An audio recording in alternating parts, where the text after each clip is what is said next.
Quem aqui crê que o Senhor Jesus Cristo ele é o cabeça da igreja? Amém.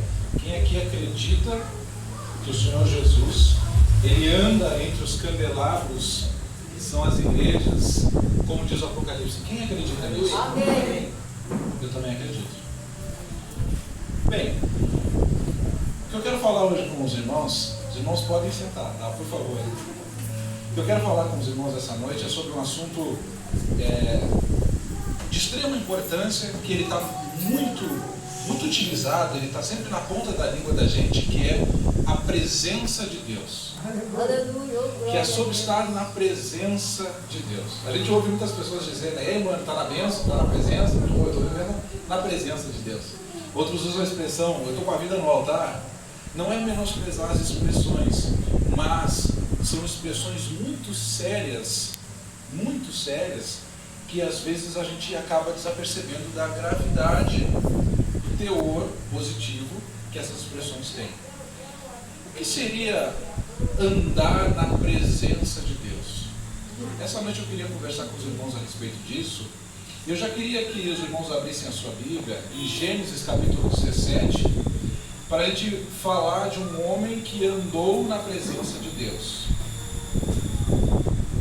E a gente vai entender alguns detalhes que envolvem estar na presença de Deus. Talvez eu vou repetir várias vezes essa expressão, presença de Deus, mas tem que ser repetido para a gente gravar isso. Presença de Deus. Se alguém achou e quiser ler, pode ler, se expressar, quiser ler Gênesis 17:1, quem gostaria de ler? Pode ler bem alto. Pode ler para nós. Sendo, pois, Abrão da idade de 99 anos, apareceu o Senhor a Abrão e disse: eu sou o Deus Todo-Poderoso, ande em minha presença e ser perfeito. Muito obrigado. Anda em minha presença e ser perfeito. Guarda essa expressão aí. Hoje a gente vai entender que estar na presença de Deus exige mudança de vida, mudanças de atitudes. Estar na presença de Deus deve ser algo central na nossa vida. E viver na presença de Deus é um plano para a eternidade. A gente vai ver essas três coisas e mais como nós vivemos na presença. Mas o pastor Nildo leu que Deus falou a Abraão. Ele disse o seguinte: quando Abraão tinha 99 anos, apareceu o Senhor e disse: sou o Senhor teu Deus, anda em minha presença e ser perfeito. Só que agora vem o detalhe: andar na presença de Deus e ser perfeito, será que é possível para mim e para ti? Complicou agora, né? Porque quando a gente usa a palavra perfeito, nos vem à mente que só Jesus foi perfeito. Ele conseguiu. Abraão não. Sim, mas quando a gente vai na autoescola, um exemplo, a gente faz a baliza, faz a garagem, faz tudo que tem que fazer e acerta tudo, chega lá no final, puxa o freio de mão, instrutor, perfeito, está aprovado. Dentro do que nos foi pedido, nós atingimos a perfeição. Então, andar com Deus, estar na presença de Deus, precisa ser feito, precisamos nós andar dentro dos conformes de Deus, ser perfeitos. Aleluia. Perfeitos no conforme de Deus. E o texto segue explicando uma coisa muito interessante, que às vezes muitas pessoas se perdem e acabam desanimando pelo seguinte: olha só o que diz o 2, Gênesis 17:2. E firmarei meu pacto contigo, e sobremaneira te multiplicarei. Observa que Deus só promete firmar o pacto dele ou a aliança com Abraão se Abraão for perfeito, se Abraão andar na presença de Deus. E hoje muitas vezes as pessoas têm planos, projetos espirituais, e por não entender o que é a presença de Deus, pensa assim: poxa, mas eu estou indo na igreja, por que não dá certo? Eu vou na igreja, eu estou fazendo as coisas que eu devo fazer, mas não está dando certo, porque talvez não estamos na presença de Deus. Mas nós vamos entender mais sobre a presença de Deus explicada aqui. Um detalhe interessante sobre a presença de Deus, que nós estamos falando sobre mudança de atitude. Irmãos, quando a gente sai de carro, a gente pega o carro e vai dar uma voltinha aqui na vila, digamos assim, às vezes a gente se descuida, né? A gente só sobe no carro, vai ali na padaria e volta, não põe cinto, na verdade, não bota cinto de segurança, anda com o braço para fora, a gente se dispersa, né? Mas agora vamos ser sinceros, quando a gente pega o carro da gente e vai até o centro, aí a gente está bem andando, daqui a pouco tem um monte de cone, né? Opa, giroflex, cone, blitz. O que a gente faz? Cinto, braço para dentro, vamos, né? A gente não quer empobrecer a multa. Mas não é só pela multa, pelo respeito também às autoridades. Porque naquele momento que chegamos na blitz, estamos na presença das autoridades. E sempre que estamos na presença da autoridade, nós mudamos nossa atitude. Por respeito, não vou dizer por medo, mas por respeito, porque eles têm autoridade, então mudamos a nossa presença, mudamos a nossa forma de agir. Agora, lá em Êxodo 19, convido os irmãos a ler comigo. Eu não ia ler esse texto, mas eu vou ler esse texto de Êxodo 19, falando sobre a presença de Deus.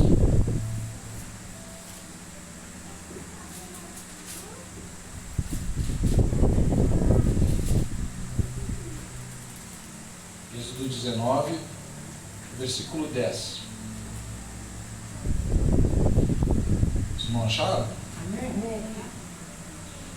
Disse mais o Senhor a Moisés: vai ao povo, santifica-os hoje e amanhã. Lavem eles os seus vestidos e estejam prontos para o terceiro dia, porque no terceiro dia descerá o Senhor diante dos olhos de todo o povo sobre o monte Sinai. O que ia acontecer? Qual era o evento? Os irmãos entenderam? O evento? Deus ia descer. A presença de Deus ia se fazer presente. O que Deus pede para Moisés avisar o povo? Para fazer o quê? Se preparar. Se eu não me engano, falou até em se lavar aqui, né? Lavar as vestes. Agora pensa comigo. Eles estavam no deserto. Olha o calorão que está hoje, né? A gente tomou banho para vir, mas já está suando, né? Imagina todo mundo no deserto, todo mundo no ermo, há muito tempo, suado. Talvez pensando assim, pô, que dificuldade vai ser se lavar aqui, né? Podia inventar outra coisa, né? Mas olha se lavar. Mas Deus exigiu que o povo não se apresentasse na presença dele de qualquer jeito. Deus exigiu uma mudança de comportamento. E ponto final. Deus exigiu isso. Então, hoje nós entendemos também que estar na presença de Deus, precisamos ter uma atitude diferenciada. Estarmos, de certa forma, como diz ali, lavados, limpos. Agora, tem um detalhe, que eu preciso chegar nesse detalhe antes de continuar, porque senão daqui a pouco vai parecer que a pregação ela é um pouco antipática, falando sobre tanta estica assim para estar na presença de Deus. É que tem uma grande diferença.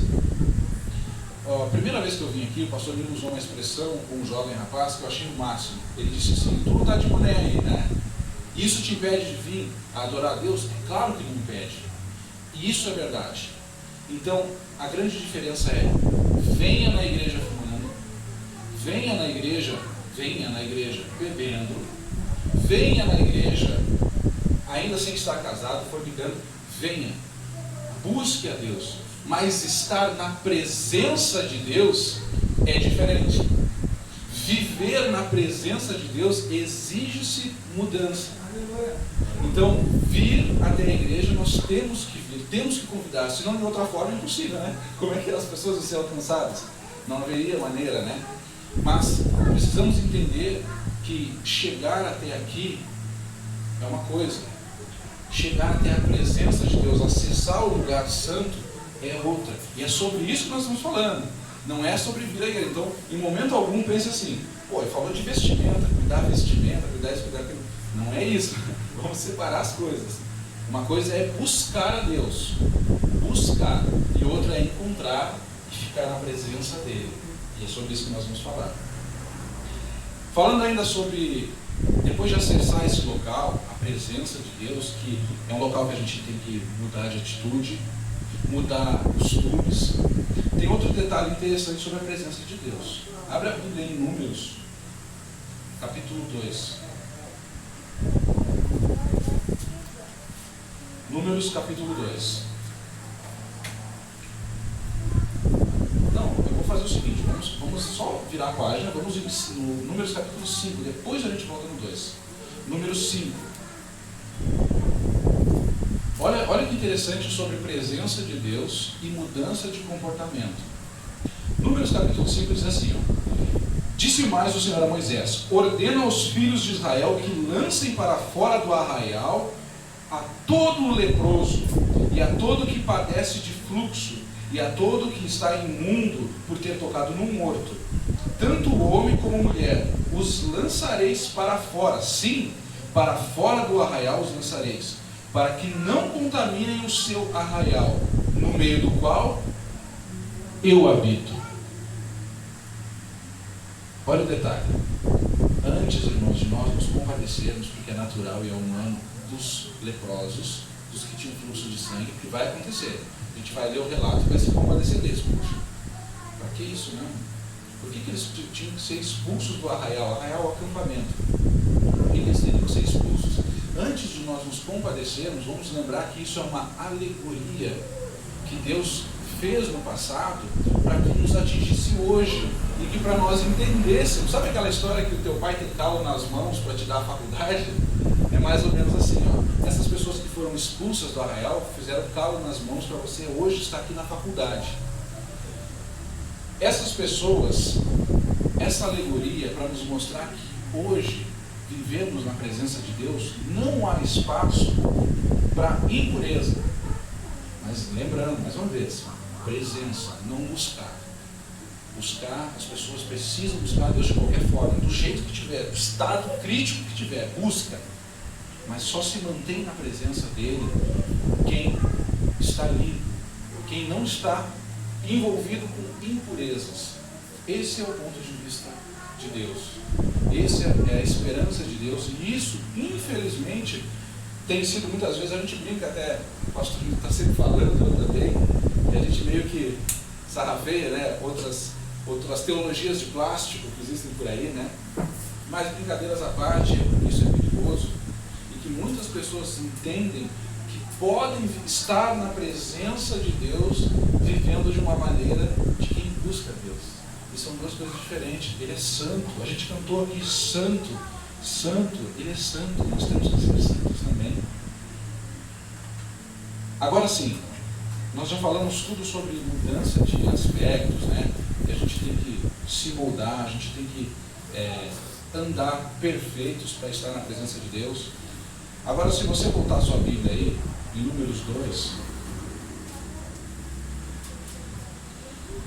em Números capítulo 2, tem um subtítulo ali, em cima do 2, que diz assim, ó: localização das tribos ao redor do tabernáculo. Olha que interessante. Eu estava lendo isso aqui e pensando, essas alegorias que Deus fez ensinam muita coisa. Tirando a parte dos levitas, que eles tinham um serviço exclusivo na adoração, carregar os utensílios e tudo mais, nota que por mais que a tribo de Judá carregou o Messias, por mais que a tribo de Rúben eram os mais velhos, Deus ele não fez distinção assim, ó, aqui o tabernáculo, aqui tribo de Judá, aqui Rúben, aqui fulano, do Gad, Azer, lá no fundo. Vai dizer que não ia dar a entender que uma estava mais próxima da presença de Deus do que a outra, né? A presença de Deus é o centro, central, e todas as tribos em volta. Aleluia. O que isso nos ensina? Isso não é revelação. Isso é o que eu vejo, que independente de hoje, a gente conhecer tantos ministérios, tantas pessoas envolvidas em buscar a presença de Deus, ninguém está à frente do ministério, ninguém está à frente da presença de Deus mais do que o outro. Olhai atentamente para a aperfeiçoadora da sua fé. Está no centro. A presença de Deus tem que estar no centro da vida de todos os crentes, independente do seu ministério, de todos os cristãos. A presença de Deus tem que ser central. E isso é muito interessante nessa alegoria que Deus nos ensina.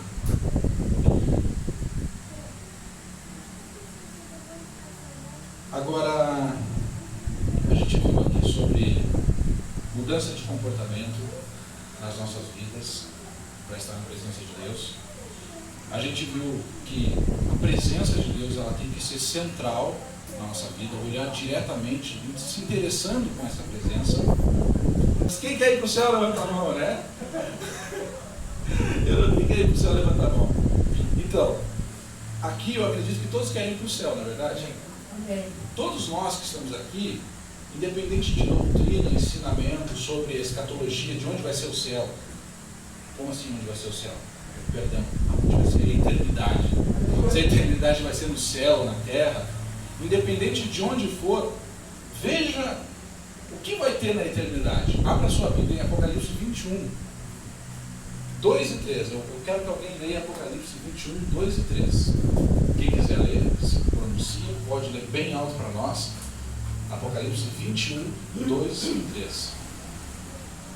E eu, João, vi a santa cidade, a nova Jerusalém, que de Deus descia do céu, adereçada como uma esposa ataviada para o seu marido. E ouvi uma grande voz do céu que dizia: eis aqui o tabernáculo de Deus com os homens, pois com eles habitará, e eles serão o seu povo, e o mesmo Deus estará com eles, e será o seu Deus. Aleluia. O que vai ter no futuro?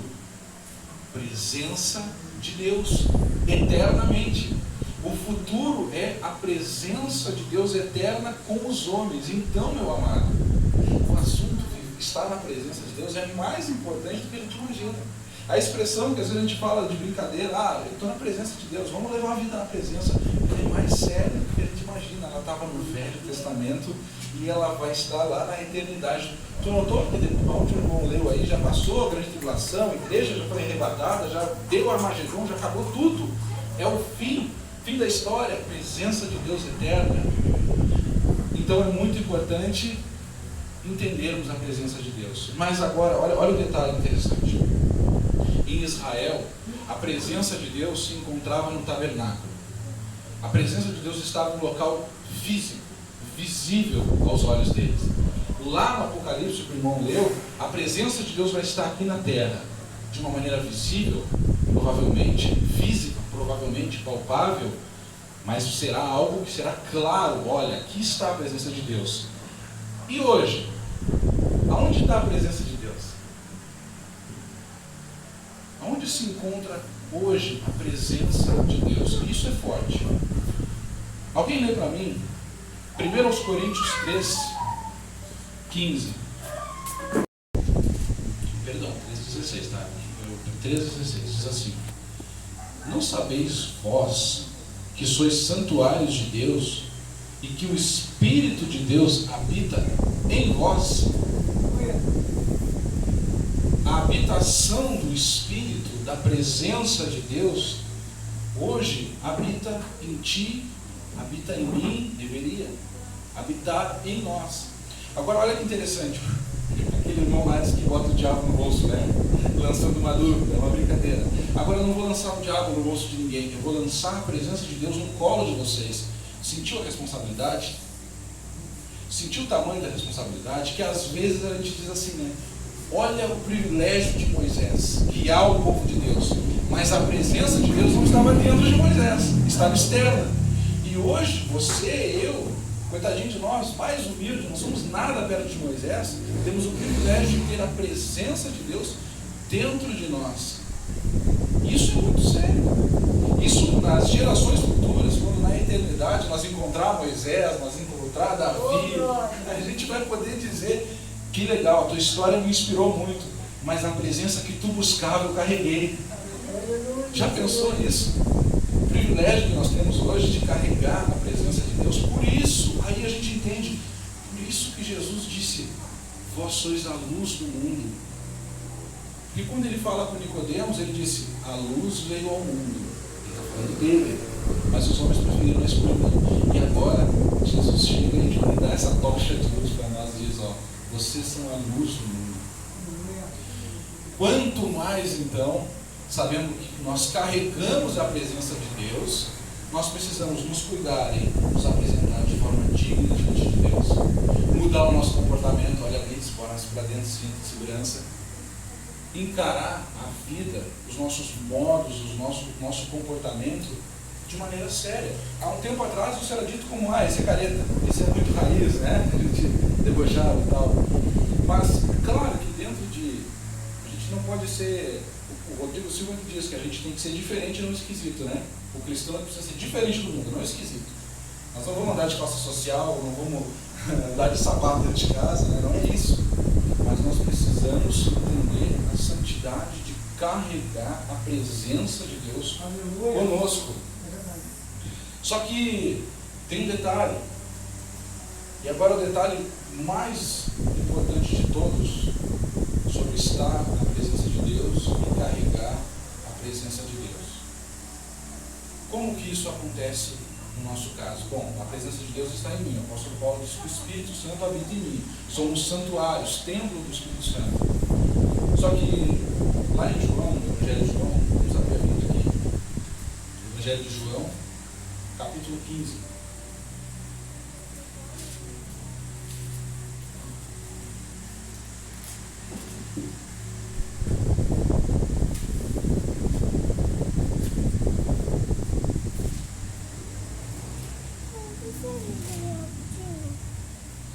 João, capítulo 15, Jesus fala assim.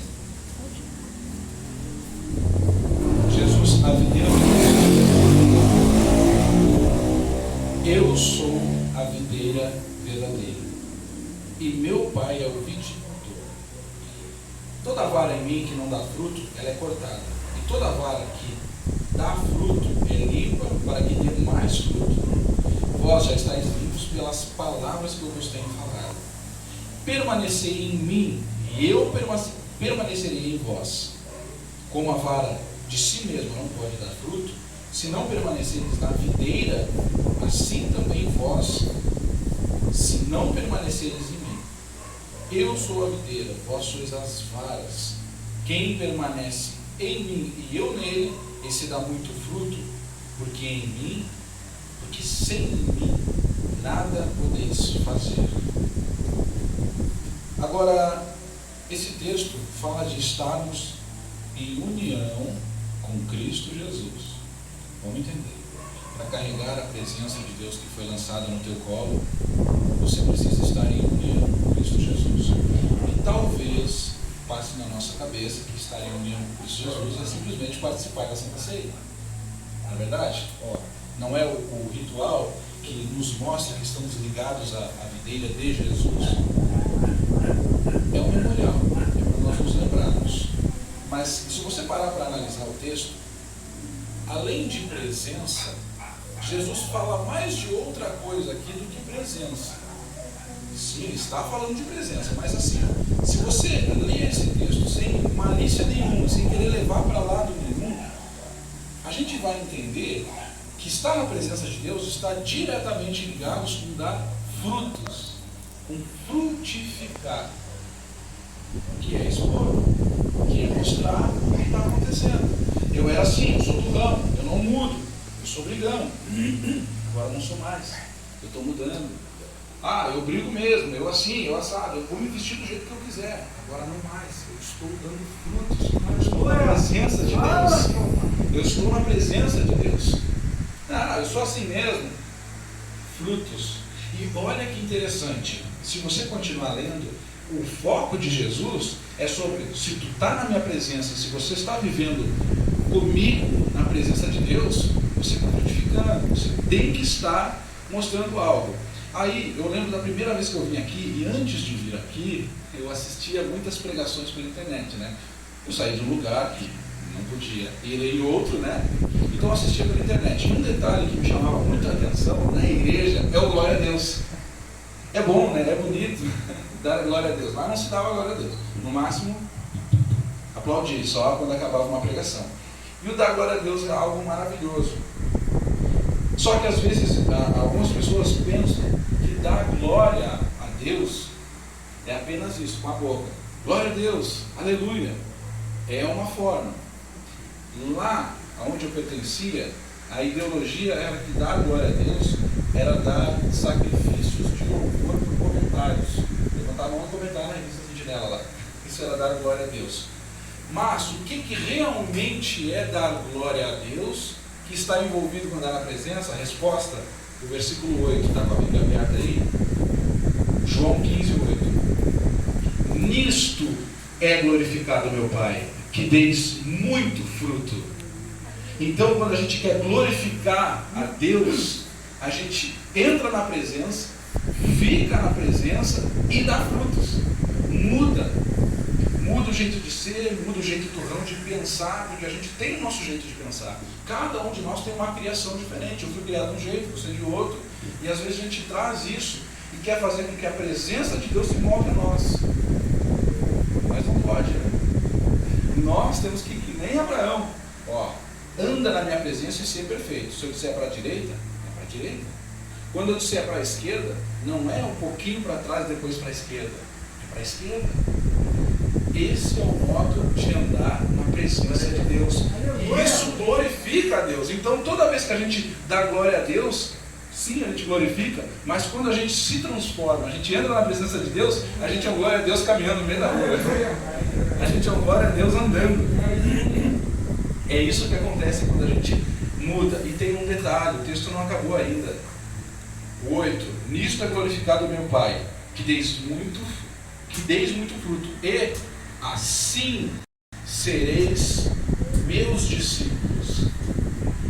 De outra forma, seremos admiradores de Jesus e não seremos discípulos. Lembra que eu falei no início, para que não entendessem mal sobre vir na igreja de qualquer forma? Vem na igreja, vem pecando, vem de qualquer forma. Busque a Deus, busque se achegar, mas busque entrar na presença. E a presença, ela exige mudança, ela exige frutos. E aí sim, quando estamos na presença de Deus, somos discípulos. Só é um discípulo de Jesus Cristo quem vive na presença de Deus. Aleluia. E para finalizar, eu gostaria de ler com os irmãos o seguinte texto. Vamos para os Salmos 51.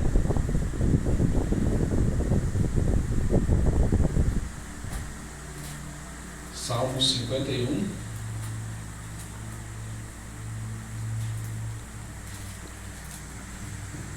Do 11 em diante.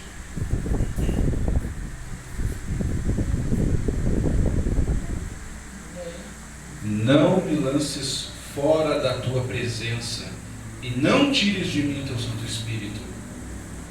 Restitui-me a alegria da tua salvação e sustém-me com um espírito voluntário, que quer ir lá e dar frutos. Me sustém com esse espírito.